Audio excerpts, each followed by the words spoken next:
আসসালামু আলাইকুম, তাসরিমা নাহিদ আমন্ত্রণ জানাচ্ছি এনটিভির সন্ধ্যার খবর।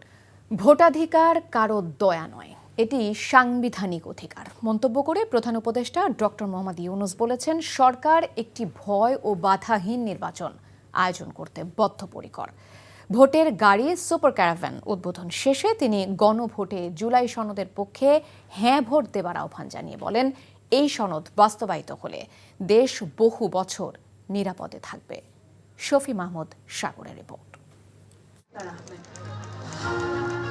দরজায় কড়া নাড়ছে ত্রয়োদশ জাতীয় সংসদ নির্বাচন।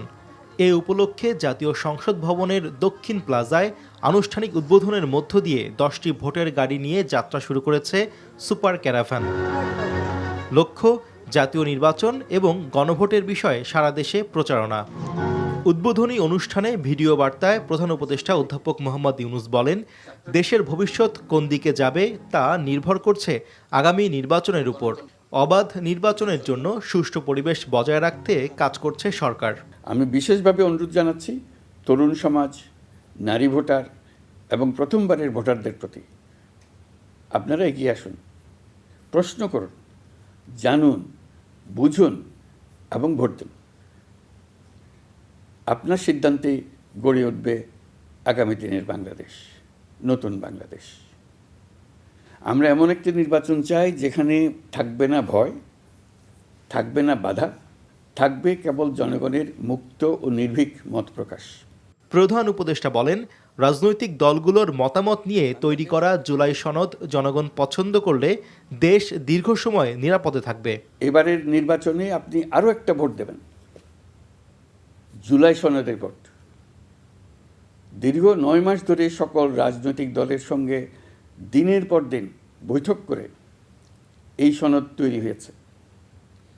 এই সনদ দেশের মানুষ পছন্দ করলে দেশ আগামী বহু বছরের জন্য নিরাপদে চলবে বলে আমার দৃঢ় বিশ্বাস।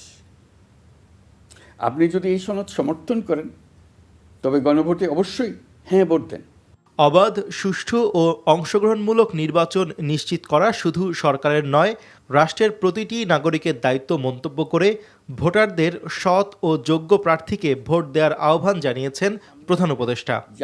শফি মাহমুদ সাগর, এনটিভি নিউজ, ঢাকা। পুরো জাতি এখন নিরাপত্তা শঙ্কায় রয়েছে মন্তব্য করে বিএনপি নেতারা বলছেন, এর মাঝেই তারেক রহমানের নিরাপত্তা পরিকল্পনা করা হয়েছে। দেশে ফেরার দুদিন পর 27 ডিসেম্বর জাতীয় পরিচয়পত্র ও ভোটার নিবন্ধনের জন্য বিএনপির ভারপ্রাপ্ত চেয়ারম্যান তারেক রহমান আবেদন করবেন বলে জানিয়েছেন নেতারা। পৃথক অনুষ্ঠানে তারা এসব কথা বলেন, জানাচ্ছেন হাসান মাহমুদ। রাজধানীর পূর্বাচলের 300 ফিট সড়ক সংলগ্ন মাঠে বিএনপির ভারপ্রাপ্ত চেয়ারম্যান তারেক রহমানের স্বদেশ প্রত্যাবর্তনের দিনে সংবর্ধনা অনুষ্ঠানের সার্বিক প্রস্তুতি পরিদর্শন করেন বিএনপির স্থায়ী কমিটির সদস্য মির্জা আব্বাস সহ মহানগরের নেতাকর্মীরা।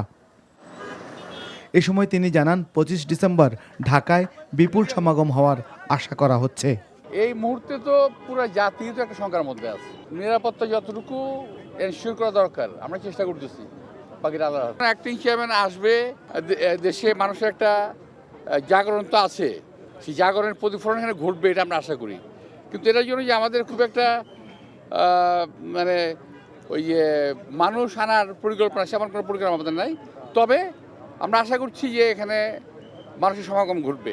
এদিকে তারেক রহমানের পরিচয়পত্র ও ভোটার নিবন্ধন সহ সার্বিক বিষয়ে প্রধান নির্বাচন কমিশনার এএমএম নাসির উদ্দিনের সঙ্গে বৈঠক করেন বিএনপির স্থায়ী কমিটির সদস্য সালাউদ্দিন আহমদ। 25 তারিখ হচ্ছে বৃহস্পতিবার, শুক্রবার হচ্ছে 26 তারিখ, শনিবার 27 তারিখ নির্বাচনকালীন এই সময়ে নির্বাচন কমিশনের অফিস সব খোলা থাকে। সেই দিনই এই ভোটার হওয়া, আইডি কার্ড বা ভোটার আইডি বা ন্যাশনাল আইডি হওয়া সংক্রান্ত যা কিছু আছে তিনি এই 27 তারিখে করবেন। এছাড়া মনোনয়নপত্র সংগ্রহের সময় মামলার তথ্য দেওয়ার যে কথা বলা হয়েছে তাতে সংশোধনী আনতে কমিশনের প্রতি দাবি জানিয়েছে বিএনপি। এদিকে দলের চেয়ারপারসনের গুলশান কার্যালয়ে বাংলাদেশ জাতীয় দল বিলুপ্ত করে নেতাকর্মীদের নিয়ে বিএনপিতে যোগ দিয়েছেন জাতীয় দলের চেয়ারম্যান সৈয়দ এহসানুল হুদা। জোটের থেকে নির্বাচন হবে, কোথেকে করবে, আর নির্বাচনের ঘোষণা হবে তখন পাবেন, তখন সেটা জানতে পারবে। এটা হচ্ছে যোগদানের পর্ব। বিএনপি মহাসচিব মির্জা ফখরুল ইসলাম আলমগীর এ সময় যোগদানকারীদের অভিনন্দন জানান। আমাদের জন্য আনন্দের ব্যাপার হবে। Hasan Mahmud, NTV news, Dhaka. আগামী 24 ঘন্টার মধ্যে শহীদ শরীফ ওসমান বিন হাদি হত্যাকারীদের গ্রেপ্তার এবং 1 মাসের মধ্যে বিচার নিশ্চিত করা সহ 3 দাবি পূরণে সরকারকে সতর্ক করেছে ইনকিলাব মঞ্চ। রাজধানীর শাহবাগে বিক্ষোভ করে এসব দাবি পূরণের আহ্বান জানান ইনকিলাব মঞ্চের নেতারা। এছাড়া কাল শাহবাগে শহীদি শপথ পাঠ করবে ইনকিলাব মঞ্চ। এদিকে স্বরাষ্ট্র উপদেষ্টা জানিয়েছেন, হাদি হত্যাকাণ্ডের তদন্তে বেশ অগ্রগতি হয়েছে। সালাউদ্দিন কাদেরের রিপোর্ট। শহীদ শরীফ ওসমান বিন হাদি গুলিবিদ্ধের ঘটনার 11 দিন পেরিয়ে গেলেও এখনও ধরাছোঁয়ার বাইরে খুনিরা। সিভিল মিলিটারি ইন্টেলিজেন্সের মধ্যে থাকা আওয়ামী সন্ত্রাসীদের চিহ্নিত করে গ্রেফতার ও বিচারের মুখোমুখি করার আহ্বান জানিয়ে হাদি হত্যার বিচার নিশ্চিতসহ 3 দফা দাবিতে বিক্ষোভ মিছিল ও সমাবেশ করেছে ইনকিলাব মঞ্চ। এ সময় বক্তারা বলেন, 24 ঘন্টার মধ্যে হত্যাকারীদের জনসম্মুখে না আনলে জনগণ ঘরে ফিরে যাবে না। আর হত্যাকাণ্ডের সঙ্গে জড়িত পুরো সিন্ডিকেটকে দেশবাসীর সামনে উন্মোচন করার আহ্বান জানান। ওসমান হাদির খুনিকে বাংলাদেশের জনগণের সামনে উপস্থিত করতে হবে। এই বাংলার আপামর জনসাধারণকে যদি আবার রাস্তায় নেমে আসতে বলি, আপনারা এই জনস্রোত রক্ষা করতে পারবেন না। কোনোভাবে যদি ভাবেন যে আস্তে করে পালিয়ে যাবেন, এইটা হবে না। আপনি যাবেন, যাওয়ার আগে বলে যাইতে হবে যে এখানে কে আপনাকে কাজ করতে দেয় না, কার কারণে কাজ করতে পারে না, কার সাথে লিয়েছে করে আপনি এইসব কাজ করতে পারেন। হত্যাকারীদের বিচারের মুখোমুখি করাই হবে বড় ইনসাফ, এমন মন্তব্য করেন ইনকিলাব মঞ্চের সদস্য সচিব। দেশের স্থিতিশীলতা রক্ষায়ও কাজ করবে তারা। জুলাই থেকে শুরু করে জুলাই পরবর্তী এবং পূর্ববর্তী সকল গুম খুন এবং হত্যাকাণ্ডের শিকার হয়ে যারা শহীদ হয়েছেন, আমরা শহীদ ওসমান হাদিকে সামনে রেখে বাংলাদেশের জনগণকে সাথে নিয়ে শহীদি শপথ করব বিকাল 3টায় শাহবাগে শহীদ হাদি চত্বর ইনশাআল্লাহ। এদিকে সচিবালয়ের স্বরাষ্ট্র মন্ত্রণালয়ের কোর কমিটির বৈঠক শেষে স্বরাষ্ট্র উপদেষ্টা জানান, হাদি হত্যার তদন্তে বেশ অগ্রগতি হয়েছে। সরকার ন্যায় বিচার নিশ্চিতে বদ্ধপরিকর।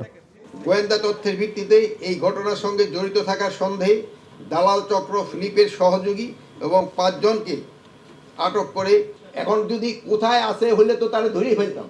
দেশেও থাকতে পারে, বাইরেও থাকতে পারে, বাট এখন হলো উনি বৈধ পথে যায়নি, কারণ অবৈধ পথে গেছে কিনা এটা তো আমি বলতে পারছি না। এদিকে নিরাপত্তা ঝুঁকিতে থাকা হাদির বোন, এনসিপি নেতা এবং সাংবাদিক সহ 20 জনকে গানম্যান দেওয়া হয়েছে বলে জানান স্বরাষ্ট্র উপদেষ্টা। 20 জনের মতো। সালাউদ্দিন কাদের, এনটিভি নিউজ, ঢাকা। দেশের সার্বিক মূল্যস্ফীতি এখন 8.5%। 2026 সালের জুনে যা 7%-এর নিচে নামবে বলে জানানো হয়েছে অর্থনীতি বিষয়ক উচ্চ পর্যায়ের বৈঠক থেকে। প্রধান উপদেষ্টা ডক্টর মোহাম্মদ ইউনূসের নেতৃত্বে এই বৈঠকে অংশ নেন অর্থ উপদেষ্টা, পরিকল্পনা উপদেষ্টা, বাংলাদেশ ব্যাংক গভর্নর সহ সংশ্লিষ্ট ব্যক্তিবর্গ। বৈঠকে দেশের অর্থনীতির সাম্প্রতিক সূচকগুলো পর্যালোচনা করা হয়। আলোচনায় উঠে আসে মূল্যস্ফীতি, মজুরি প্রবৃদ্ধি, কৃষি উৎপাদন, বৈদেশিক মুদ্রার রিজার্ভ সহ আমদানি রপ্তানির নানা দিক। ডিসেম্বরের মাঝামাঝি আমন ধানের উৎপাদন 170 মেট্রিক টনে পৌঁছাবে বলে আশা প্রকাশ করা হয়। আউশ ধানের উৎপাদন গত বছরের তুলনায় প্রায় 7% বেড়েছে বলে জানানো হয়। সাবেক আইজিপি বেনজির আহমেদের জব্দকৃত 4টি ফ্ল্যাটের সকল সম্পদ প্রধান উপদেষ্টা ত্রাণ তহবিলে হস্তান্তর করেছে দুদক। বিকেলে দুদকের এক সংবাদ সম্মেলনে এই তথ্য জানান দুদকের মহাপরিচালক মোহাম্মদ আক্তার হোসেন। এদিন ওয়েস্ট লিটল ফ্লাওয়ার স্কুলে নিয়োগ ও পদোন্নতিতে দুর্নীতির অভিযোগে সাবেক এমপি রাশেদ খান মেনন সহ 57 জনের বিরুদ্ধে দুদক আলাদা 2টি মামলা করেছে বলেও জানান তিনি। বলেন, কাগুজে প্রতিষ্ঠান খুলে ন্যাশনাল ব্যাংকের 813 কোটি টাকার ঋণের নামে আত্মসাৎ করায় ব্যাংকটির সাবেক পরিচালক মনোয়ারা শিকদার, পারভিন হক শিকদার সহ সংশ্লিষ্ট 31 জনের বিরুদ্ধে মামলা করেছে দুদক। এছাড়া অর্থ পাচারের অভিযোগে বিএনপি মনোনীত চাঁদপুর 2 আসনের প্রার্থী জালাল উদ্দিনকে সপরিবারে দেশ ত্যাগে নিষেধাজ্ঞা দিয়েছে আদালত। যে মালামাল ছিল সেগুলি বিজ্ঞ আদালতের আদেশক্রমে প্রধান উপদেষ্টা ত্রাণ তহবিলে সেগুলি দেওয়ার একটা সিদ্ধান্ত হয়েছে। বিধি বহির্ভূতভাবে অর্থ উপার্জনপূর্বক নিজ এবং স্বার্থ সংশ্লিষ্টদের নামে ব্যাংক হিসাবে আনয়নপূর্বক বৈধতা প্রদানের চেষ্টা। অভিযোগ সংশ্লিষ্ট জনাব জালাল উদ্দিন সপরিবারে বিদেশে পালিয়ে যাওয়ার সম্ভাবনা রয়েছে, এই কারণে তাদের দেশ ত্যাগে নিষেধাজ্ঞা জারি করা হয়েছে। আইন উপদেষ্টা ডক্টর আসিফ নজরুলকে বিচার বিভাগ, বিচারপতি ও আইনজীবীদের নিয়ে অসম্মানজনক বক্তব্য না রাখতে আহ্বান জানিয়েছেন সুপ্রিম কোর্টের আইনজীবীরা। সম্প্রতি প্রধান বিচারপতির সাথে সাক্ষাৎ শেষে সাংবাদিকদের আইন উপদেষ্টা হাইকোর্টের বিচারপতি এবং আইনজীবীদের বিষয়ে কথা বলেন। সেখানে আসামিদের জামিন নিয়ে প্রশ্ন তোলেন উপদেষ্টা। তার ওই বক্তব্যের প্রতিবাদে আজ সুপ্রিম কোর্ট প্রাঙ্গণে সমাবেশ করে সাধারণ আইনজীবীরা।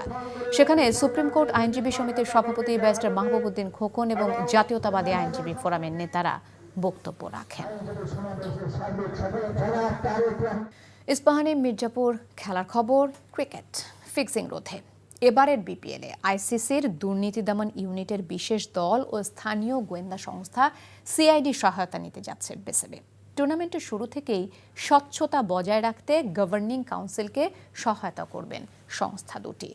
এছাড়াও আগামী 15 জানুয়ারি থেকে শুরু হতে যাওয়া ঢাকা পর্ব সরিয়ে নেয়ার এখনও কোনো পরিকল্পনা নেই বলে জানিয়েছেন গভর্নিং কাউন্সিলের সদস্য সচিব ইফতেখার রহমান মিঠু। জানাচ্ছেন নিলয় মজুমদার। শুরু হয়ে গেছে বিপিএলকে ঘিরে দলগুলোর অনুশীলন। টুর্নামেন্ট আয়োজনে প্রাথমিক প্রস্তুতি নিতেও শুরু করেছে বিসিবি। নিরাপত্তাজনিত কারণে ঢাকায় কোনো প্রকার আনুষ্ঠানিক উদ্বোধনী অনুষ্ঠান না করলেও সিলেটে উদ্বোধনী ম্যাচের দিন ছোট্ট পরিসরে আয়োজনের পরিকল্পনা আছে গভর্নিং কাউন্সিলের। তবে সেসব ছাপিয়ে এবার ফিক্সিং নিয়ে বেশ সাবধানী বিসিবি। আইসিসির দুর্নীতি দমন ইউনিট ও গোয়েন্দা সংস্থা সিআইডির সহায়তা নিতে যাচ্ছেন তারা। এই ব্যাপারে আমরা জিরো টলারেন্স, আইসিসির অ্যান্টি করাপশন ম্যানেজার আসতেছে, তো সুতরাং আমাদের ইউনিটটাও থাকবে, আইসিসির অ্যান্টি করাপশন ইউনিটও থাকবে, প্লাস সিআইডি। কালকে সিআইডির সাথে আপনি জানেন আমাদের একটা বড় মিটিং আছে, এটা এমওইউ সই হচ্ছে, সিআইডির লোকজনও থাকবে। আগামী 12 ফেব্রুয়ারি অনুষ্ঠিত হবে জাতীয় নির্বাচন। নিরাপত্তার কথা মাথায় রেখে 15 তারিখ থেকে শুরু হতে যাওয়া ঢাকা পর্ব সরিয়ে নেওয়ার পরিকল্পনা আছে কিনা বিসিবির, সেটিও জানিয়েছেন ইফতেখার রহমান। প্রতিদিন হিসাবে নিচ্ছি, হ্যাঁ, তো সুতরাং জানেন সবাই আপনাদের সহযোগিতায় আমরা তো এটা বিপিএলটা করা হচ্ছে। এখন এভরি স্টেজে যদি কোনো কিছু প্রবলেম আসে উই উইল সলভ ইট, কিন্তু এখানে এখন পর্যন্ত ঢাকায় করা বা এটা শিফট করার কোনো আলাপই হয়নি। এটা আমি আপনাকে ক্লিয়ারলি বলে দিই যে আমাদের প্রোগ্রাম যেভাবে আছে সেইভাবেই হবে। ফ্র্যাঞ্চাইজিরা চাইলে বিদেশি খেলোয়াড়দের বাড়তি নিরাপত্তার ব্যবস্থা নিতে পারবে বলে জানিয়েছে governing council. Niloy Majumdar, NTV news, Dhaka. আগামী বিশ্ব টি20তে গ্রুপ পর্বের 3টি ম্যাচ কলকাতা এবং 1টি ম্যাচ মুম্বাইয়ে খেলবে বাংলাদেশ। দুটি ভেন্যুর উইকেটই ব্যাটিং বান্ধব হওয়ায় বিপিএলেও তেমন উইকেট প্রস্তুতের কথা জানিয়েছেন বিসিবি ক্রিকেট পরিচালনা বিভাগের প্রধান নাজমুল আবেদিন ফাহিম। না, আমার মনে হয় যে কোনোখানে খেলা হোক না কেন, টি20 সবখানেই বোধহয় ব্যাটিং ফ্রেন্ডলি উইকেটই হয় এবং ওটাকে না ধরলেও আমরা বিশ্বকাপ না থাকলেও কিন্তু আমাদের এটাই উদ্দেশ্য থাকতো যে আমরা যতটা সম্ভব ব্যাটিং ফ্রেন্ডলি উইকেট করতে চাই এবং সেখানে যেন সুযোগ থাকে, 180 কিংবা 200 রান করার সুযোগ থাকে। করতে পারলো কিনা সেটা তো অন্য ব্যাপার, কিন্তু উইকেটে যেন সেই সুযোগটা থাকে সেরকম উইকেট করার চেষ্টা তো ডেফিনেটলি হবে। Rangpur Riders BSJA media cup ক্রিকেটের শিরোপা জিতেছে চ্যানেল আই।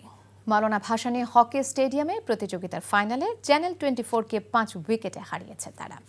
চ্যানেল 24কে মাত্র 32 রানে গুটিয়ে দেবার পর বিনা উইকেটেই লক্ষ্য ছুঁয়ে টানা দ্বিতীয়বার চ্যাম্পিয়ন হওয়ার উল্লাসে মাতে চ্যানেল আই। খেলোয়াড়দের হাতে পুরস্কার তুলে দেন পৃষ্ঠপোষক রংপুর রাইডার্সের ব্যবস্থাপনা পরিচালক ও বিসিবি পরিচালক ইশতিয়াক সাদেক। দুই বোর্ড পরিচালক নাজমুল আবেদিন ফাহিম ও ইফতেখার রহমান মিঠুর সঙ্গে আরও উপস্থিত ছিলেন Bangladesh sports journalist association BSJ এর সভাপতি আরিফুর রহমান বাবু ও সংগঠনের সদস্যরা। গণমাধ্যমের জনপ্রিয় এই টুর্নামেন্টে এবার অংশ নিয়েছিল 32টি দল। সেই সাথে প্রাইজ মানি হিসেবে থাকছেন। এই ছিল সন্ধ্যার খবর। এই খবরের ভিডিও সহ আপডেট জানতে ভিজিট করুন এনটিভি অনলাইন www.ntvbd.com। এছাড়াও এনটিভির জনপ্রিয় সব অনুষ্ঠান ও খবরের আপডেট জানতে ভিজিট করুন আমাদের ইউটিউব ও ভেরিফাইড ফেসবুক পেজে। রাত 10:30টায় রাতের খবর দেখার আমন্ত্রণ রইল। ধন্যবাদ।